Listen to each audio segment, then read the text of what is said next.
নমস্কার শ্রোতা বন্ধুরা, সাকসেস জীবন ইউটিউব চ্যানেলে আপনাদের সকলকে জানাই স্বাগত।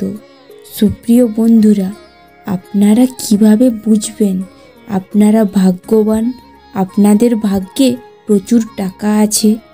যে ব্যক্তির ভাগ্যে প্রচুর টাকা রয়েছে তাদের এই লক্ষণগুলি দেখা যায়। আজকের এই ভিডিওতে আমরা বিস্তারিত সব কিছুই জানব। তার আগে অনুরোধ করব, ভিডিওটি না টেনে সম্পূর্ণ মনোযোগ সহকারে লাস্ট পর্যন্ত দেখবেন। আর ভিডিওটি লাস্ট পর্যন্ত দেখে যদি আপনাদের ভালো লাগে তাহলে অবশ্যই ভিডিওটিতে একটি লাইক করে দেবেন আর কমেন্টে জয় শ্রীকৃষ্ণ লিখতে একদম ভুলবেন না। আর এই চ্যানেলে যদি নতুন ভিডিও দেখছেন তাহলে অবশ্যই চ্যানেলটিকে সাবস্ক্রাইব করে পাশে থাকবেন। তাহলে চলুন আর দেরি না করে জেনে নেওয়া যাক সেই লক্ষণগুলি কি কি। আমাদের এই পৃথিবীতে প্রত্যেকটা মানুষ টাকার জন্যই লড়াই করছেন। কেউ কেউ অনেক পরিশ্রম করেও সেই পরিমাণ টাকা উপার্জন করতে পারছেন না। আবার কেউ কেউ যতটা পরিশ্রম করছেন তার অতিরিক্ত অর্থ উপার্জন করছেন। এই সব কিছুর জন্য যেমন বুদ্ধির প্রয়োজন, এর পাশাপাশি ভাগ্যেরও প্রয়োজন আছে।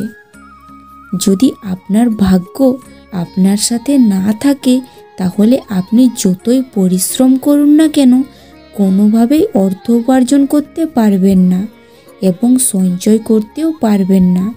আমরা প্রত্যেকেই কম বেশি ঈশ্বর বিশ্বাসী। আমরা মন থেকে ভগবানকে বিশ্বাস করি, শ্রদ্ধা করি। আমরা সকলেই জানি ঈশ্বর যা করেন সকলের মঙ্গলের জন্যই করেন। ঈশ্বর আগে থাকতে ঠিক করে রেখেছেন কাকে কখন কি দিতে হবে। ঈশ্বর এই মহাবিশ্বে সর্বত্র বিরাজমান। তার ইচ্ছে ছাড়া গাছের একটি পাতাও নড়ে না। আমরা হয়তো প্রত্যক্ষভাবে ভগবানকে চোখে দেখতে পারি না ঠিকই, কিন্তু তার মানে এই নয় যে তিনি নেই। এবারে চলুন জেনে নেওয়া যাক সেই লক্ষণগুলি সম্পর্কে। ভগবান শ্রীকৃষ্ণ কোন কোন লক্ষণের কথা বলেছেন? নাম্বার 1, পৃথিবীতে এমন কম সংখ্যক মানুষ আছেন যারা ভবিষ্যতে কি ঘটতে চলেছে তারা আগে থাকতেই সেটা আঁচ করতে পারেন। ভবিষ্যৎ ভালো হোক বা খারাপ, তারা সব কিছুই আগে থাকতে জেনে যায়। তাদের মন হঠাৎ করে অস্থির হয়ে ওঠে। তার আগে থাকতেই তার চারপাশের পরিবেশের পরিবর্তন লক্ষ্য করতে পারে। এর থেকেই তারা বুঝতে পারেন যে ভবিষ্যতে ভালো কিছু ঘটতে চলেছে নাকি খারাপ কিছু। এই বৈশিষ্ট্য যদি আপনার মধ্যেও থেকে থাকে তাহলে আপনাকে বুঝতে হবে যে আপনার ওপর ঈশ্বরের আশীর্বাদ রয়েছে। সেই কারণেই আপনি ভবিষ্যতের ঘটনা আগাম জানতে পেরে যাচ্ছেন। নাম্বার 2, শাস্ত্রে ব্রহ্ম মুহূর্তের সময়কে অত্যন্ত শুভ বলে মনে করা হয়। এটি দিনের সবথেকে গুরুত্বপূর্ণ সময়। এই সময়টিকে দেবতাদের সময়ও বলা হয়, কারণ এই সময় আমাদের চারিদিকে এক ইতিবাচক শক্তি সঞ্চারিত হয়। আমাদের মধ্যে বেশিরভাগ মানুষই ব্রহ্ম মুহূর্ত শেষ হলে জেগে ওঠে, কিন্তু এমন কম সংখ্যক মানুষ আছেন যাদের ব্রহ্ম মুহূর্তের মধ্যেই ঘুম ভাঙে। যদি কোনো মানুষ প্রত্যেক দিন ব্রহ্ম মুহূর্তে জেগে ওঠে তবে সে অলৌকিক ক্ষমতার অধিকারী। এই সময় যারা জেগে ওঠে তারা জীবনে কখনো পরাজিত হয় না। তাদের বুদ্ধিমত্তা প্রখর এবং তাদের মন সর্বদা শান্ত হয়। নাম্বার 3, আমরা অনেক সময় মন্দিরে যাই। সেখানে গিয়ে ভগবানের সামনে নিজেদের ইচ্ছে মনস্কামনার কথা বলি। অনেক সময় আমরা মন্দিরে নাম গান শুনতে যাই, কিন্তু যতই আমরা নিজেদের সেই নাম গানের মধ্যে মগ্ন রাখার চেষ্টা করি না কেন আমাদের মাথার মধ্যে বিভিন্ন চিন্তাভাবনা ঘুরতে থাকে। কখনো নিজের সমস্যার কথা, কখনো বা বাড়ির সমস্যার কথা। কিন্তু আমাদের মধ্যে এমন কম সংখ্যক মানুষ আছেন যারা একভাবে ঈশ্বরের নাম গান শোনায় মগ্ন থাকেন। চারিদিকে কি ঘটছে সেই নিয়ে তারা বিন্দুমাত্র ভাবে না। তারা ঈশ্বরের মধ্যেই নিজেকে ডুবিয়ে রাখেন। যদি এমন বৈশিষ্ট্য আপনার মধ্যেও থেকে থাকে তবে আপনি ঈশ্বরের আশীর্বাদে ধন্য। ঈশ্বর সর্বদা আপনার কাছে বিরাজমান।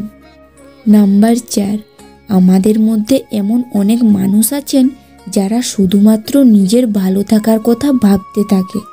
এমন মানুষ খুব কমই আছে যারা অন্যের বিপদে এগিয়ে যায়। কোনো অসহায় ব্যক্তির পাশে সব সময় থাকে। ভালো সময়ে পাশে থাকার মানুষের অভাব হয় না, কিন্তু বিপদের সময় পাশে থাকার লোকের অনেক অভাব হয়। যদি আপনি কোনো অসহায় মানুষকে অসম্মান না করেন তবেই আপনি শ্রেষ্ঠ। এমন মানুষরা যেমন নিজে সঠিক কর্ম করে ঠিক তেমনি অন্যকেও সঠিক কর্মের নির্দেশ দেন।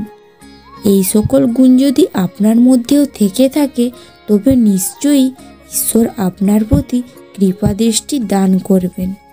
নাম্বার 5, যে ব্যক্তি তার দৈনন্দিন কাজকর্মের পাশাপাশি ঈশ্বরের সেবায় মগ্ন থাকেন, ঈশ্বরের নাম স্মরণ করেন, এমনকি ঈশ্বরের নাম গান করেন, সেই ব্যক্তির চারপাশে সর্বদা দৈব শক্তি বিরাজ করে, যার কারণে চোখে না দেখেও তারা ভগবানকে অনুভব করতে পারেন। দুঃখ হোক কিংবা সুখ, সবসময় এমন ব্যক্তি ঈশ্বরকে স্মরণ করেন। ভগবান শ্রীকৃষ্ণ বলেছেন, যে ব্যক্তি জীবনে কখনো অন্যের ক্ষতি চায় না, সবসময় অন্যের ভালো চায়, সেই ব্যক্তি শ্রেষ্ঠ। আজকাল মানুষ যে কোনো বিষয়ে মানুষকে খারাপ কথা বলে, অপমান করে, অসম্মান করে, অন্যকে নিয়ে পরচর্চা করে এবং অন্যের ক্ষতি করে। এমন মানুষেরা কখনোই ঈশ্বরের আশীর্বাদ লাভ করতে পারে না। যে ব্যক্তি কোনো কাজ করার আগে সুখ দুঃখের কথা ভাবে না, যাই হয়ে যাক না কেন তিনি তার লক্ষ্য থেকে বিচ্যুত হয় না, যিনি নিষ্ঠা সহকারে সকল কাজ করেন, মানুষ তাকে ভালো বলুক বা মন্দ বলুক সেই নিয়ে তিনি চিন্তাও করেন না, এমন ব্যক্তি অবশ্যই ভগবানের আশীর্বাদ পান।